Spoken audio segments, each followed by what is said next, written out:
Namaste. The following is an intuitive discussion about the psychological and the spiritual aspects of the planet Uranus from an astrological point of view. Uranus is called one of the three trans-Saturnian planets, the other two being Neptune and Pluto. All three of them are symbolic of spiritual energies which have been slowly evolving and recently quickened in our consciousness within Earth's energetic atmosphere in the last few hundred years.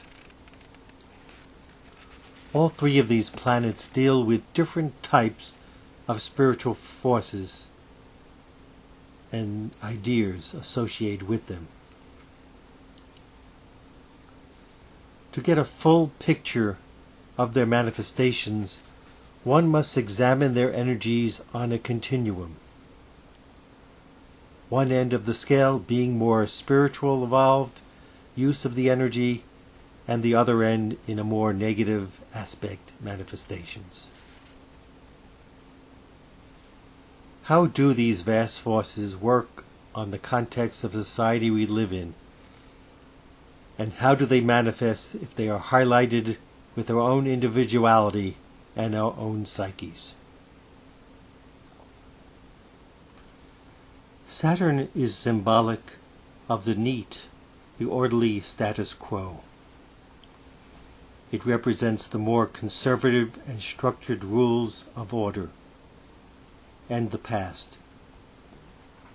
It has its many uses in many practical ways, teaching discipline and structure.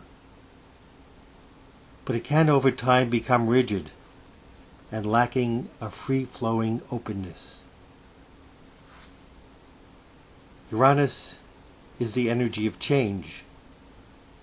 It is the energy of the new, but it also can be radical change at times.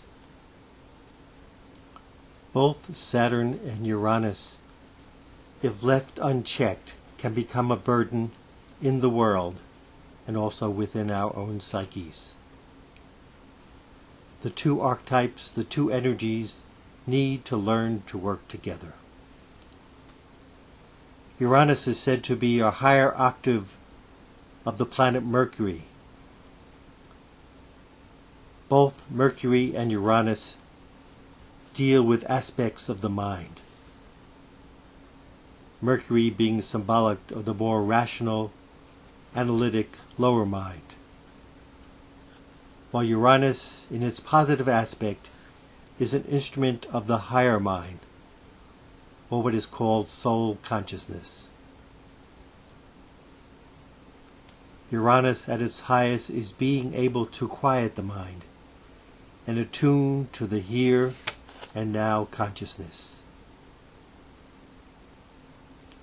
It deals with abstract universal concepts of consciousness, of time and space, of geometry, of mathematics, of scientific, spiritual understandings.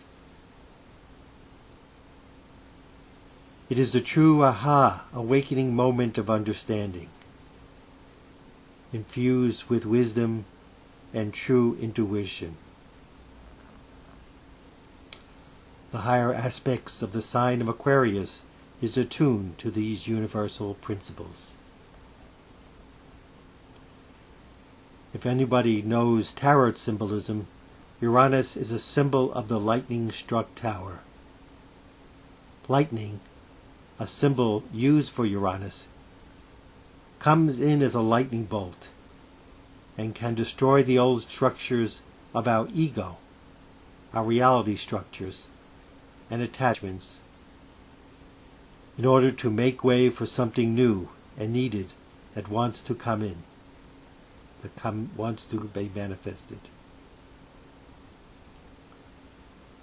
Some of the key ways that Uranus energy manifests is unexpectedly to the personality. But if one examines it there were clues, which wasn't always picked up, but may have been there, but set aside or ignored. Uranus, in its more challenging aspects, is and can be the voice of rebellion, ruthlessness, and radicals, which will use any means for change in its more negative manifestations. Some of the good and challenging qualities can be seen in the beings or souls which have been named indigo children of the new Aquarian age.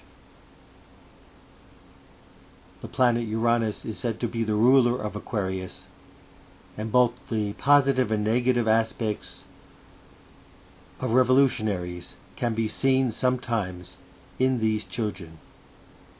They have an electric quality appearing as ADHD, which many of these souls have when they are imbibed with this Uranus energy. Uranus energy thrives on uniqueness, detachment at times. Being able to be a witness to it all are some of the qualities of people's personality who are under Uranian energy. Uranus is connected to electronics, computers, physics, and innovations of all kinds. Uranus is said to rule astrology. Uranus to me is the voice of change, the voice of awakening. If we have the ears to hear it. But it's not just change for change's sake. But some people who do get caught in this idea of change are using Uranian energy in its lower aspects. If one is being more conscious, one tries to hear the higher, more profound voice of our higher self and soul, and tells us where we need to go in our next phase of our life. Either it be in a personality or in the planet. It tells us to listen to the present moment, to be quiet, and to be awakened to the intuitive force. One has to learn to meditate and quiet the chatting mind to get the full intuitive influx of what Uranus, our higher self, is trying to tell us. It is a voice beyond the personal ego and is aligned to our true individuality in both spiritual and psychological terms.